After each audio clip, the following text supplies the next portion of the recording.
On n'arrive pas à imaginer ce que reste notre civilisation sans la révélation de Dieu, sans les exemples de la vie de Jésus, sans la Bible qu'il a clairement inspirée. Que serions-nous? Des polythéistes superstitieux dont les comportements humains et moraux laissent à désirer? Comme l'Antiquité nous donnait autant d'exemples, les anciens pères, appelés apologètes, comparaient à longueur d'ouvrage la beauté chrétienne et la laideur du paganisme. Que vaudrait notre sagesse sans l'incroyable lumière de l'Évangile? Que seraient nos efforts sans les innombrables grâces de Dieu demandées et reçues? Que vaudrait notre idéal moral si nous n'avions pas les exemples de la vie de Jésus et des saints?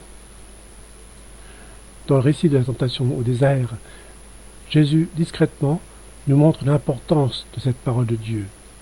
Il est écrit « Répond-il aux tentations ?» La révélation de Dieu est une vraie force pour notre vie. Encore faudra-t-il la connaître? Combien de chrétiens n'ont presque pas fait de catéchisme, n'ont aucun souci de se former, et croient que, parce qu'ils sont baptisés, cela suffit bien pour être fidèles. Qui serait capable d'expliquer à un ami qui le questionnerait l'essentiel de la foi? Qui serait capable d'enseigner le catéchisme? Qui saurait expliquer un passage d'évangile? Est-ce excessif que d'attendre cela d'un catholique sérieux dans sa foi? En voilà des beaux efforts de carême. Pourquoi ne pas lire un évangile entier avec les commentaires de l'Église gardienne de vérité? Car le diable sait aussi manier les citations d'Écriture à faux pour nous égarer.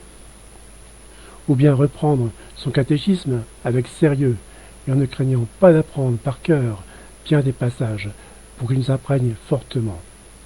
Ou encore de prier le chapelet en méditant soigneusement le mystère de l'Évangile qui est associé. N'est-ce pas en faisant simplement cela que des milliers de nos ancêtres se sont sacrifiés, sanctifiés et ont résisté aux assauts du mal de leur époque? Pas de doute, comme il dit le proverbe, quand la Bible prend la poussière, le diable ne la craint plus. Prions pour un renouveau de l'enseignement de la foi. Notre Père qui es aux cieux, que votre nom soit sanctifié, que votre règne arrive, que votre volonté soit faite sur la terre comme au ciel. Donnez-nous aujourd'hui notre pain de jour.